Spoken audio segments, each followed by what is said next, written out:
Hello guys, আসসালামু আলাইকুম। তো আজকে আমি এবং আমার বন্ধু আলামিন মিয়া আমরা আসছি আজকে তাম্বুবের নদী দেখতে। মানে এদিকে একটা ছোটোখাটো নদী আছে এই শহরে, সিটিতে। তো এদিকে অনেক সুন্দর প্লেস এবং পার্কের মতো করে সবাই এদিকে এসে ঘুরে ফিরে করে এবং সময় কাটায় আর কি। তো আপনাদেরকে দেখাবো এই নদীটা দেখতে কেমন এবং এটাতে সৌন্দর্য কীরকম, সাথেই থাকুন।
যে সামার চলে আসছে, সামারের পার্ককে তারা রেডি করতেছে সৌন্দর্য বর্ধনের জন্য। যা করা দরকার, স্ট্যাচু এবং আপনার সাইড রাস্তা ঠিক করতেছে।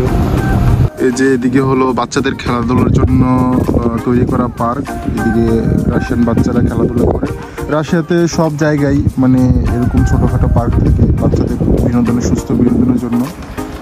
রাশিয়ানরা যেরকম টেকনোলজির দিক থেকে মানে সবার থেকে মোটামুটি এগিয়ে থাকে, তখন আপনার অর্গানিক যে বিনোদনটা, অর্গানিক যে একটা প্ল্যাটফর্ম এন্টারটেনমেন্টের, ওরাও এটাতেও মোটামুটি এগিয়ে আছে। তো এই তো।